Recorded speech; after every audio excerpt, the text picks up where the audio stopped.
Ma question s'adresse au ministre de l'Intérieur. Monsieur le ministre, le 8 mai, nous commémorions les 80 ans de la victoire des Alliés contre le nazisme.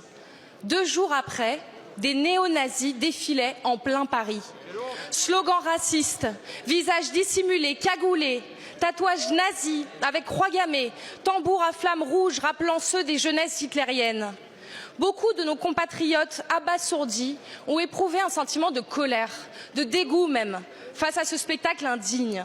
Parmi ces manifestants, Marc de Cacrèves-Almeigné, ancien du GUD, Raphaël Emma, ex-assistant parlementaire RN ou encore Axel Lousteau, proche de Marine Le Pen.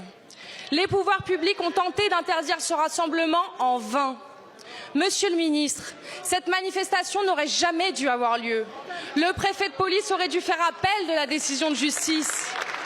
La police aurait dû intervenir pour ne pas laisser défiler des hommes au visage masqué.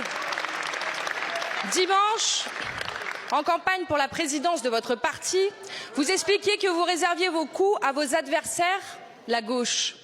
Pas un mot sur ces manifestations à Paris. Pas une réaction de votre part, ni du gouvernement. Vous qui êtes toujours prompt à dénoncer les excès de violence de l'extrême gauche, vous qui faites de l'insécurité votre fonds de commerce électoral, allez-vous enfin prendre la mesure de la menace que représente la montée de l'extrême droite dans ce pays, monsieur le ministre? Allez-vous prononcer la dissolution du collectif du 9 mai? Allez-vous, comme le proposent les socialistes avec Arthur Delaporte, interdire tous les symboles de haine dont il est clairement établi qu'ils renvoient à une idéologie fasciste? La seule présence de ces symboles dans nos villes devrait constituer un trouble à l'ordre public. Il y a quelques semaines, des manifestants chantaient « Paris est nazi ». Non, mes chers collègues, Paris est antifasciste, la France est antifasciste, notre République est antifasciste et il serait temps que le gouvernement le soit aussi. Merci beaucoup au ministre de l'Intérieur.